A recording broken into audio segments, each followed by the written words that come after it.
Still having a little bit, just have a little bit of a hassle here with it. It's a bit strange now. Oh no, I'm playing the screen, then I'm showing my presenter view. Now I should be able to find, the problem is I cannot see, Zoom.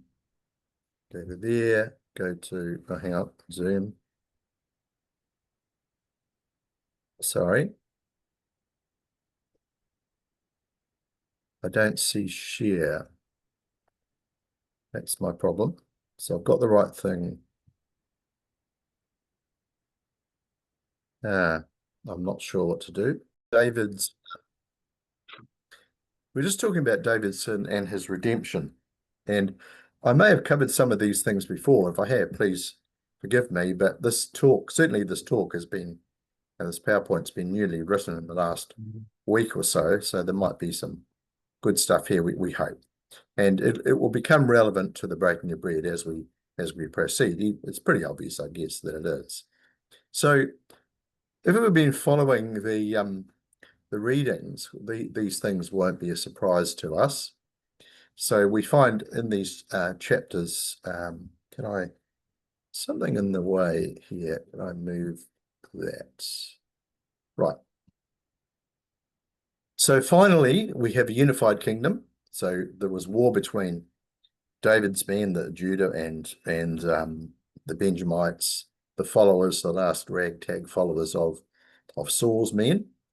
But you finally got a unified kingdom in 1 Samuel 5. And we notice, we may have remembered if we did the readings back a few days ago, that they took the Philistine idols. And I want us to remember that. It'll become relevant later on. So in chapter 2 Samuel 5, there's various victories over the nations. There's all these wars going on. Zion is captured. In fact, they should have had Jerusalem or Zion before this, but it seems like they lost it again. So finally, David takes Zion, the place where God says he wanted to place his name.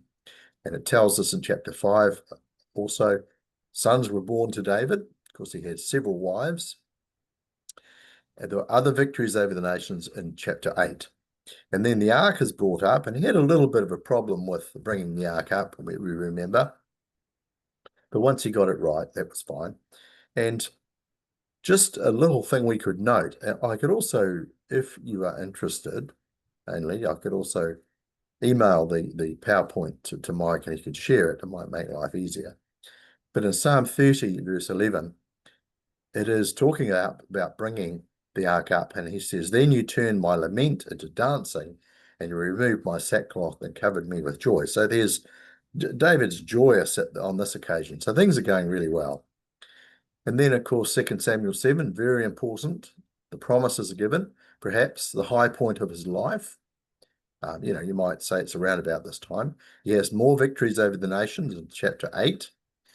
And then he sort of casts around for the descendants of Jonathan and Saul, and says, well, can I help the family out? And he finds Mephibosheth, who's a lame person, and he brings them into the palace, and he looks after him. He gives him a pension, as it were. And then he has this unsought war with Ammon and Syria. Now we note in Deuteronomy, God said that you shouldn't attack Ammon. I've given their land to the sons of the children of Lot, so don't attack them. But of course, we remember that he sent messengers to the new king of Ammon. The old guy had died, and he says, well, I'm sorry about that, and I'll send you a care package or something. I'm sorry. But they think, oh, no, he's not. He's just trying to spy out the land. So they shaved half the beards off and sent them out basically in their underwear. And of course, they had to hide away. A very, very great insult. And so this leads to war with Syria, because they brought the Syrians down, and Ammon. Not something that David wanted, and they weren't supposed to do this. But they basically get attacked anyway. So now things go really bad. That's rather sad. Of course, we know the story. And so we could say, was this is the first exhortation, perhaps. David perhaps not busied with God's work, and that's a comment we could make. Perhaps he should have been out there, not necessarily in the front, but out there in this war with Ammon, supporting his troops. That's a question we could ask, but he wasn't, and things go really wrong. And so it talks about this, and we won't deal with sort of the unseemly details too much, I hope, but the start of the problem, here's David at home one evening, and he sees this lady down here, and it says she's really attractive. So things are going wrong, and from here it goes from bad to worse. We could say, was there an imbalance of power? Of course, they talk about this these days. In my day, they didn't talk about sexual harassment, things like that, but they know that the boss, of course, has more control than the workers, the young ladies, and he was the king. And yes, there almost certainly was an imbalance of power. Now, did they know each other? Well, it's almost certain that they did. Uriah was one of David's mighty men. He almost certainly knew him. We could also comment that wealth and power makes people more attractive. And so since I've got neither of those, I'm in a terrible state. But we could also say, was she indiscreet in her washing? And maybe, perhaps she was. But she also suffered greatly. She, of course, lost a baby. And we'd have to say that David had the most responsibility here. In her case, much less responsibility, but she did respond to him. And I don't think he forced her in any sense, but she responded to him, and terrible things happened. And of course, the little baby, which was born in God's wisdom, he said, no, the baby is going to die. And sadly, that little baby passed away. And then Nathan the prophet comes to him, and we read that in the reading, and here's the parable of the ewe lamb. And as we just read it, we don't need to go into it in detail, but he takes, as it were, from this poor person who had nothing, the rich man, for the traveler who's coming for the night. He wants to give him something to eat, so he takes this. And of course, it's a terrible, unreasonable, and cruel thing to do. And David responds. He says, oh, this is terrible. And he realizes immediately it's bad, but he doesn't quite twig that it is talking about him. And so David condemns himself. He is self-condemned. This is terrible. He's got to, interestingly, it says, he's got to die and he's got to pay fourfold. So I'm not quite sure how that works, but he's really angry.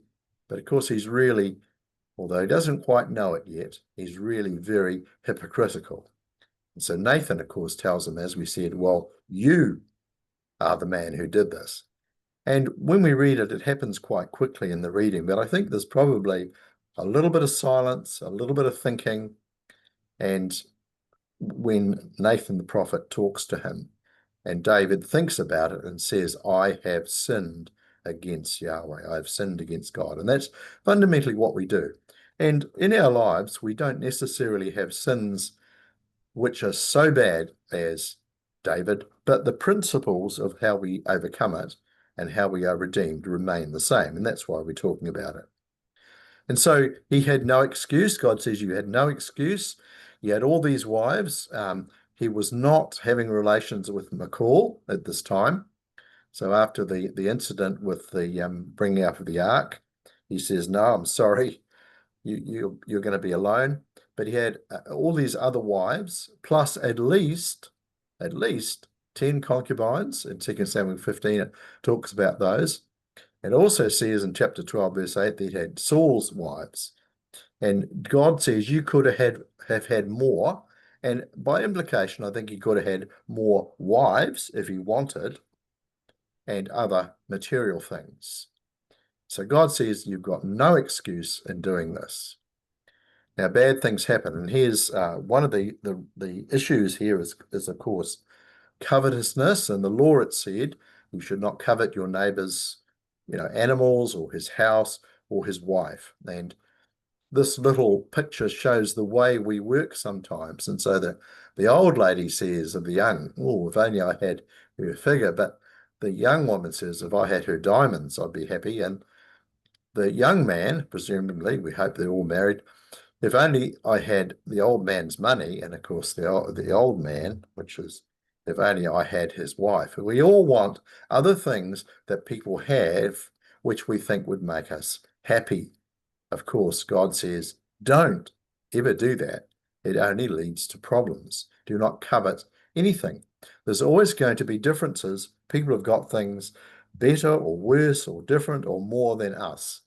And it only leads to problems and sadness if we want what other people have.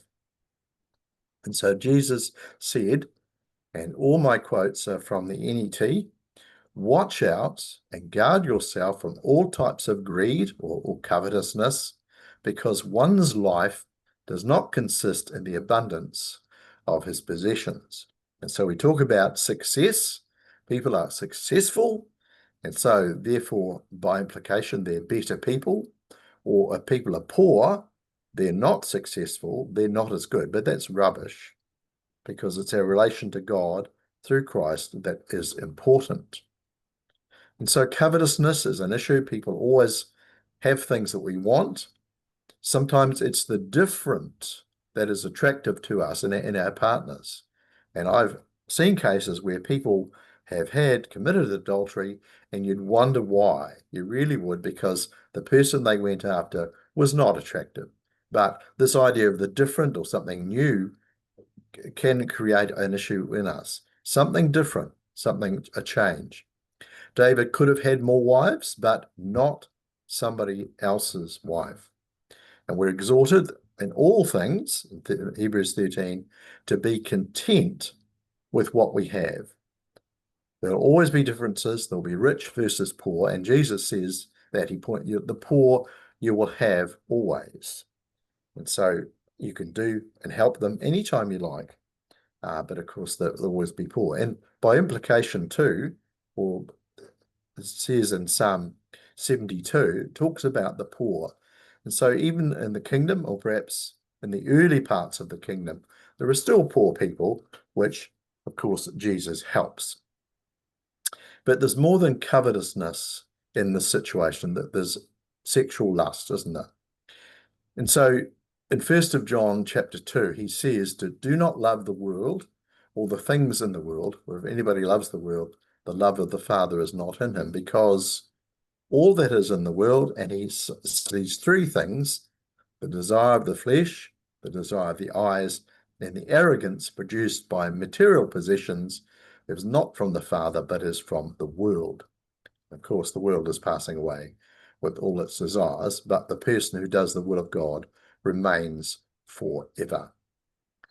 And so we have these three things which we see in David: the desire of the flesh, the desire of the eyes, and perhaps not a little bit for him, now the proud king and really successful, the arrogance produced by material possessions or by his position, and self-confidence or boasting and pride is what that means, the pride of life in some of the older translations.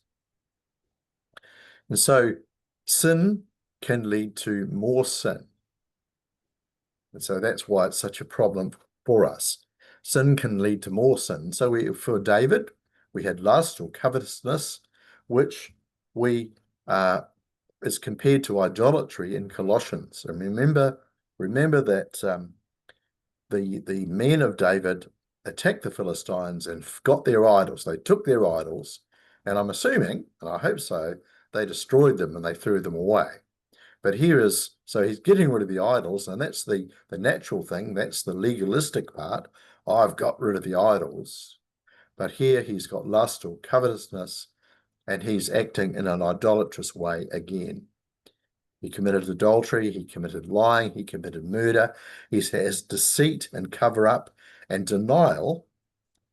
He's denying everything. And yet, in fact, it was quite well known what he had done in the temple precincts. And certainly Joab knew what he had done, and many other people also. And so I thought this was an interesting reference in Mark 7. He talks about what defiles us, and the whole context is eating meats or not washing or doing certain things. And he argues that doesn't matter what we eat, that doesn't defile us because it goes in and it goes out. That's essentially what he says. It goes in and out, doesn't touch the sides, as it were. Not morally anyway, but from within, from the heart, come evil ideas, sexual immorality, theft, murder, adultery, greed, evil, deceit, debauchery, envy, slander, pride, and folly. Now, I think that these things line up very well with what David did. And maybe not exactly, maybe you could say well, you know, that's not there. But in the sense of debauchery, I believe that's to do with drinking a lot. In fact, he made Uriah drunk, and perhaps he was drinking a little bit himself at the time. But certainly a lot of those ideas line up with what David did. David almost certainly got sick at this time. And Psalm 32 says, "When I refused to confess my sin, my whole body wasted away, while I groaned in pain all day long. For day and night you tormented me, you tried to destroy me in the intense heat of summer."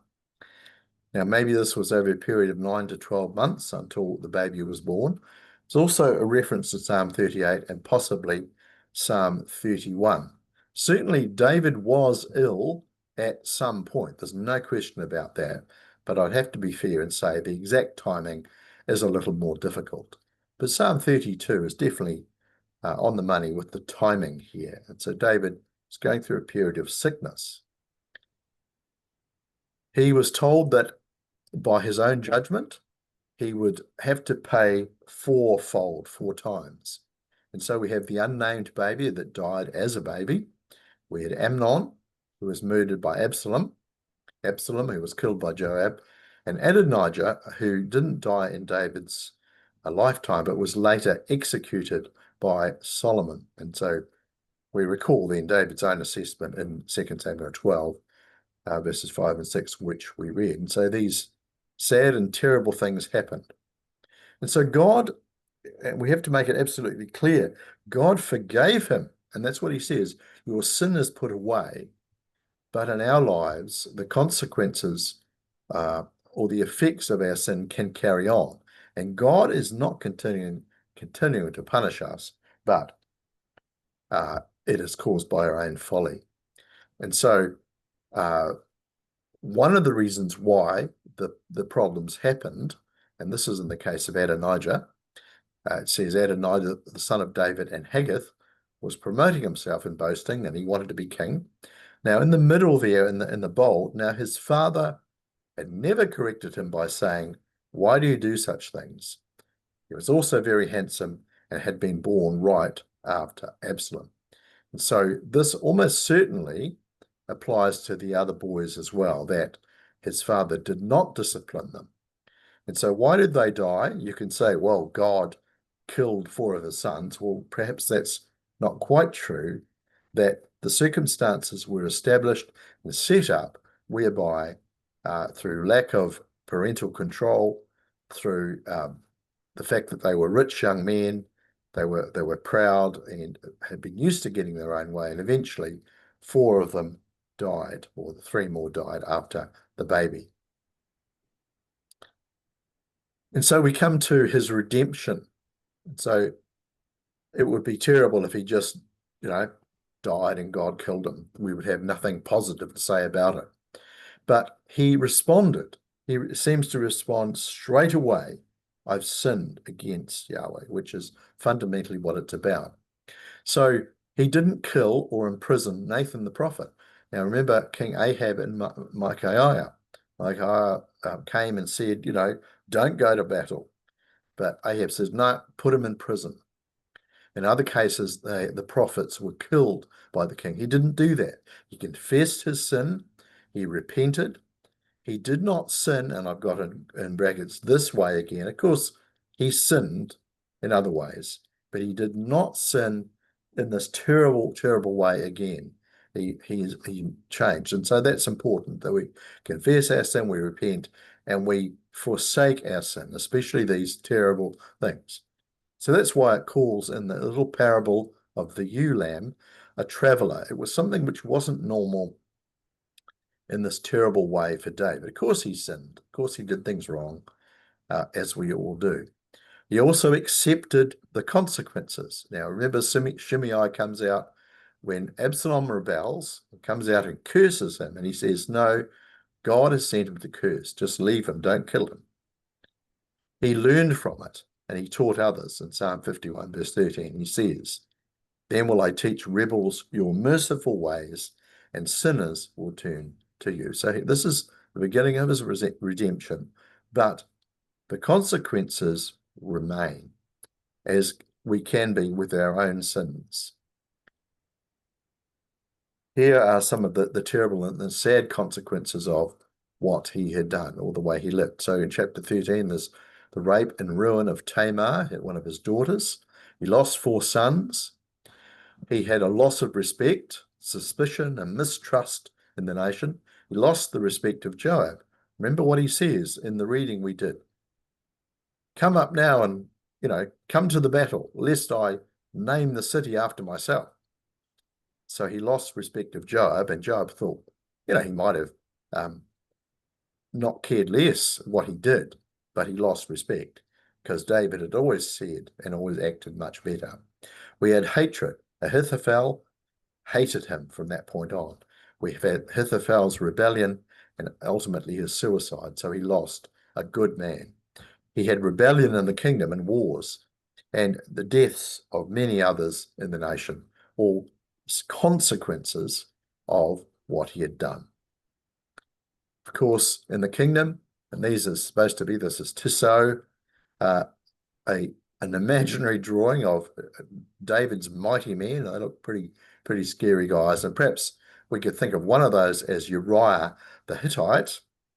And one of those consequences is, of course, in the kingdom, Uriah is going to come along and find out. Of course, he doesn't know. He's going to find out about his wife. And so that's going to be an interesting conversation. Of course, it won't stop any of them being in God's kingdom, but it is a conversation which has to happen at some point. Of course, for us, the consequences of the sin may continue. And so there's an image of a guy. He's given up smoking, but of course he might have damaged his lungs, or it could be drinking, or it could be, and in my notes, which I can't say, we can upset people, or we can do things, and they don't forgive us. They should forgive us, but they may not. And so the consequences of our sin may go on, but absolutely it is true that God forgives us. Now, David showed mercy. In our readings earlier, chapter 18 and Psalm 18, it talks about you will show mercy to those who show mercy. In 1 Samuel 24 and 26, so going back to 1 Samuel, he could have killed Saul on 2 occasions, but he didn't. And he was encouraged to do so. I'll kill him. That Abishai said, I'll get rid of him. I'll only hit him once. But he wouldn't do that. It was wrong. And so and this is one of the reasons why David was shown mercy, because he showed mercy to other people. And we could think of the words of Matthew 5, how well they fit. But Jesus says to us, love your enemy and pray for those who persecute you, so that you may be like your Father in heaven, since he causes the sun to rise on the evil and the good, and sends rain on the righteous and on the unrighteous.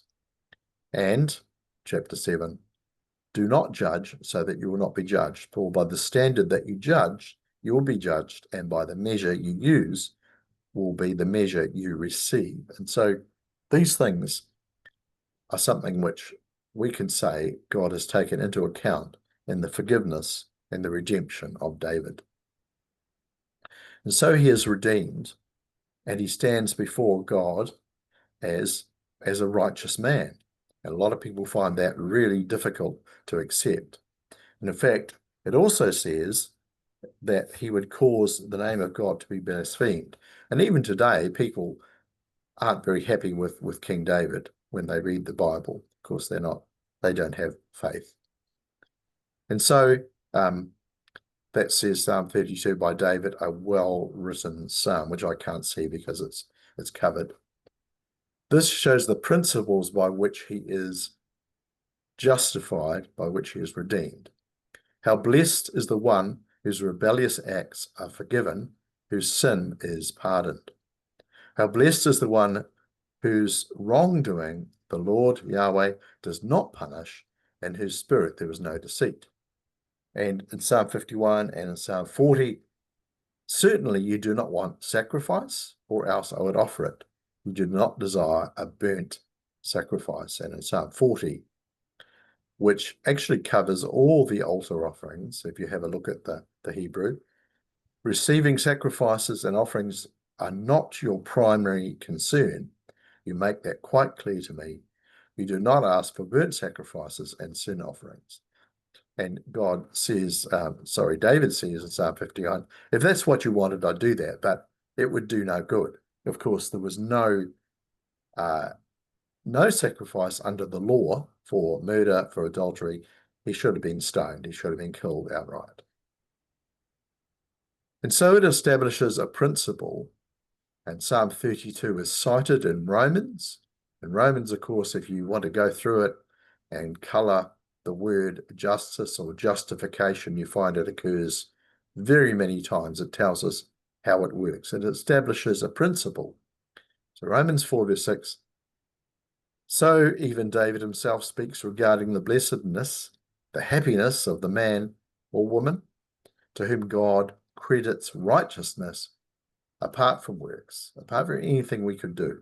Not that God doesn't want us to live an upright life, he does, and that's pleasing to him, but that in itself couldn't save us. We must do this through faith, through the work of Christ. And of course, David understood more about the work of Christ than perhaps we think. He will understand perfectly Jesus when he sees him. We could say if the terrible sins of David could be forgiven, then so can ours. And so we acknowledge God's righteousness in Christ's work. And so our sin is forgiven in a similar way to the way David's were. We come before him and we say we have sinned, and God is willing to forgive us. And so a couple of principles and a couple of final slides here. And this is a wonderful one in Psalm 103. As far as the eastern horizon is from the west, so he removes the guilt of our rebellious actions from us. As a father has compassion on his children, so the Lord has compassion on his faithful followers. For he knows that what we are made of, he realizes we are made of clay. It carries on. A person's life is like grass, like a flower in the field. It flourishes, but when the hot wind blows it, it disappears, and one can no longer even spot the place where it once grew. Now, I don't think that's actually talking about us. It is us naturally, but for believers. But Yahweh continually shows loyal love to his true faithful followers and is faithful to their descendants, to those who keep his covenant, who are careful to obey his commands. I can't see my next slide. I think that is the end. And so we have the joy of forgiveness through Christ. So I'll stop sharing.